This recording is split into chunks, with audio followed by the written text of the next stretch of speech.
नमस्कार, कैसे हैं सभी लोग? बढ़िया है। प्यारे दर्शकों, सबसे पहले आप सभी लोगों को ढेर सारी शुभकामनाएं। वो इसलिए कि गुरु पूर्णिमा है और आपके गुरु ने, सर्वप्रथम गुरु माता पिता, उसके पश्चात आपको जो शिक्षा देते हैं, आपके तमाम उन गुरुओं को मैं प्रणाम करता हूं कि आप जैसे अच्छे, नेक और देशभक्त वाले, राष्ट्र प्रेम वाले अच्छे अपने शिष्यों को पढ़ाया, सही मार्ग दिखाया। प्यारे दर्शकों, कैसे जाने कि हमारे कुल देवी देवता कौन है? ये बड़ी विडंबना है आज के समय में। हमारे यहां बहुत सारे लोग आते हैं, हम पूछते हैं, भाई आपके कुल देवी देवता कौन है? तो बता नहीं पाते। और कुल देवी देवता कौन है, ये परिचय वाले हमारे जो पूजनीय लोग हैं, मेरा ख्याल है कि वो भी नहीं बता पाएंगे। मैं कोई आलोचक नहीं हूं, जो सत्य है, यथार्थ है, वो मैं बता रहा हूं। कभी भी देखिए, एक भ्रम जाल है, लेकिन वर्षों की सेवा और रिसर्च के बाद, लोगों से संपर्क करने के बाद इस पर काफी दिन से लगा था कि कोई ऐसी चीज हो आखिर जिसके पास कोई साक्ष्य नहीं है कि हम जिस पिंड पे हैं, जिस धरा पे हैं, वो किसकी भूमि है, ऋण भूमि है, क्या है। और लोग परेशान रहते हैं। और जब जैसे कर्जदार जमीन है, आप आपने मकान बना लिया, वहां हमेशा परेशान न होगे। अपने तांत्रिकों के पास जाओगे तो कहेंगे, भाई तेरी ताई ने करा रखा, तेरी जेठ ने करा रखा, तेरे भाई ने करा रखा, तेरे ताऊ ने, आपस में लड़वा देंगे। आता न जाता चुनाव चिन्ह छाता। कलयुग है, भेष की पूजा हो रही है। उसमें तांत्रिकों की गलती नहीं, गलती जनता की है। ठीक है, जनता ही चढ़ाती है सबको। तो कैसे जाने कि हमारे कुल देवी देवता कौन है? ज्ञात है कि अज्ञात है? और उनका भोग क्या है? उनका मुख्य स्थान कहां है? उनको पूजा में दिया क्या जाता है? किस माह में दिया जाता है? किस तिथि में दिया जाता है? ऐसे तमाम प्रश्न हैं। उसके लिए मैं बता रहा हूं, अगर आप भी जानना चाहते हैं कि हमारे असल में हमारे दादा परदादा से जो कुल देवता है वो कौन है, तो आज जो मैं उपाय बताने जा रहा हूं, इसको सच्चे मन से करना।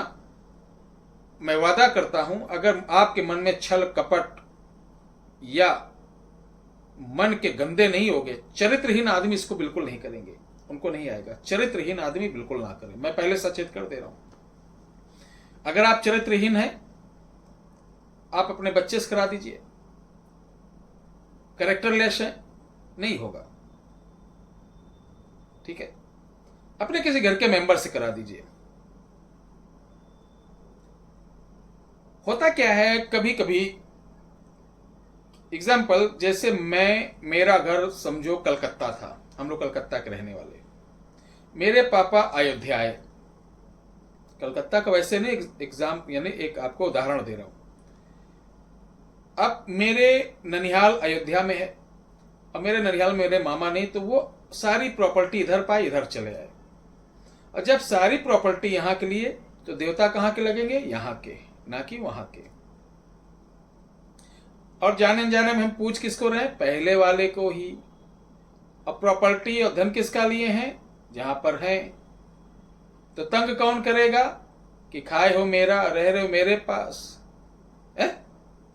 दे रहे हो अगले को। गलत नहीं बोला। ऐसी स्थिति में भी लोग भ्रमित रहते हैं। तो चलिए मैं बताता हूं वो उपाय। प्यारे दर्शकों, आंकड़ा जिसे अकौआ बोलते, इसकी रुई आती है, पंसारियों के यहां भी मिल जाती है। इसकी रुई की 21 बाती बनाना है अमावस के दिन। 21 बाती के हर आगे हिस्से पे काजल लगा देना है। ठीक है, और 21 बातियों को आपको 21 के बेसन के चिराग बनाना है। बेसन के छोटे छोटे, उसमें घी डाल के भिगो के 21 को ऐसे सामने रखना है। घर पे चौका वौका लगा के रात को 10 बजे के बाद दक्षिण मुख होके, ध्यान रखना। तो एक तांबे की कटोरी लेना है, छोटी से, बड़ी मिल जाती है तब भी, या छोटा लोटा कोई भी हो, बर्तन तांबे का हो, साफ हो, यूज किया ना हुआ। नया हो। अब ये जो मंत्र देख रहे हैं, इसी मंत्र को आपको एक एक बार बोलकर एक एक दीपक जलाना है। 21 बार मंत्र, 21 दीपक जल गए। दीपक जब चलेगा तो दीपक में चटपट की आवाज आती है, और दीपक जलते हुए किसी किसी तेल बाती में से वो घी गिरेगा, तो वो कटोरी ऐसे लगा लें जिनमें जिनमें गिरे, यानी 10-5 बूंद जो भी मिले वो ले लेना है। 1 बूंद मिले तब भी ले लेना, गिरेगा जरूर, इसलिए बाती को थोड़ा बढ़ा के लगाना। ठीक है। मान लो नहीं मिला, तब क्या करेंगे गुरुजी? तब भी बताएंगे, परेशान मत हो। वो जो बूंद गिरेगा उसको लेना। अगर नहीं मिलता है तो ऐसे अनामिका उंगली से हर दीपक का घी निकालना। जब दीपक बुझ जाएगा तो ऐसे ऐसे कटोरी में कांच लेना है, यानी इकट्ठा कर लेना। ये 10 बजे से 12 बजे के बीच सारा कार्यक्रम कर लेना है। 21 बार ही मंत्र पढ़ना है। उसके बाद आप अपने बिस्तर पर, नया बिस्तर हो, और बिस्तर के चारों कोने पे आपको कौड़ी आती, कौड़ी पूजा के स्थान पे मिल जाएगी, वो चारों कौड़ी रखना है। साफ बिस्तर बिछाना है। ध्यान रखिए चादर पे किसी एनिमल, जानवर का चित्र ना हो, या तो प्लेन हो या फूल बना हो। इसके बाद जो आपने घी निकाली है या जो बाती से घी गिरा है, इसको पलक बंद करके इधर आईब्रो के नीचे लगाना है। इस पे पलकों पे नहीं लगाना, ये वाले हिस्से पे, दोनों पे लगाना है। और लगाने के बाद एक ब्लैक कलर का कपड़ा मुंह पे ढक कर खाना पीना खाने के बाद आपको लेट जाना है। बगल में कॉपी पेन रखना। जैसे लेटेंगे और आप इसी मंत्र को 21 बार पढ़ेंगे तो आपको एक टीवी जैसा दिखना चालू हो जाएगा। जैसे टीवी, जैसे कुछ झिलमिलाहट हो, उसी समय प्रश्न करना चालू कर देना। अगल बगल आपके सिरहाने या उस कमरे में कोई आदमी ना हो, ध्यान रखना, नहीं तो नहीं चालू होगा। बोल देना, हे पवित्र शक्ति, मेरे कुल के, मेरे परिवार की कौन से शक्ति है जो इस समय मेरे साथ चल रही है? मेरे असली कुल देवता और कुल देवी कौन है जो मेरे लिए और मेरे परिवार के लिए सहायक हो सकते हैं? तो वो दिखाएंगे।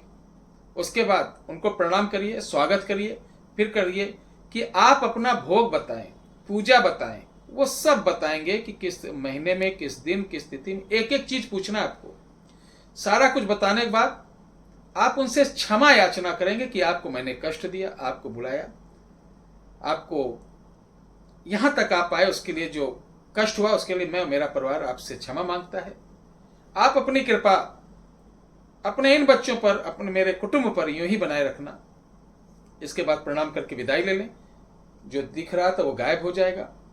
फिर वो फोल्ड करके कपड़े को अलग रख दें, गंगा जल से अपनी आंखों को धुल लें। किसी से बात नहीं करना, ये क्रिया के बाद किसी से बात नहीं करना, चुपचाप सो जाओ। अगले दिन आप ये बात अपने माता पापा, अपने फैमिली मेंबर से शेयर कर सकते हैं। और इस पूरी क्रिया में पवित्रता का बड़ा ध्यान देना है। पवित्रता अगर आपकी भंग हुई तो समझ जाइए, चूंकि ये 1-2 नहीं बल्कि 8 शक्तियों से संबंधित ये उपाय है, इसलिए मैं बता रहा हूं। और अपना सुझाव जरूर दीजिए कि ये वीडियो कैसी लगी। आपका सुझाव हमारे लिए विटामिन सी का काम करता है। हाँ, ये बात इसलिए मैं कहता हूं कि आप मुस्कुराते रहें और हमारी वीडियो को लाइक करते रहें। जितनी अच्छी लाइक रहेगी, मुझे लगता है कि मेरे दर्शक मुझे उतना पसंद कर रहे हैं। मैं और भी अच्छी अच्छी चीज़ अपनी बहनों के लिए, अपनी बेटियों के लिए, अपने नौजवानों के लिए, अपने साधु संतों के लिए, अपने ऑफिसरों के लिए, अपने उन भाइयों के लिए जो संघर्ष कर रहे हैं, अपने उन परिवार के लिए जिनके कर्ज से दबे हुए हैं, एक एक टाइम को खाने को लाले पड़े हैं, ऐसे अनोखे अनोखे जादुई उपाय जिससे उनको तत्काल आराम मिले और इधर उधर तांत्रिकों के चक्कर में ना पड़कर अपना काम स्वयं करें। और बाकी समझदार हैं, आपने इतना कीमती समय दिया, उसको पुनः मैं प्रणाम कर रहा हूं।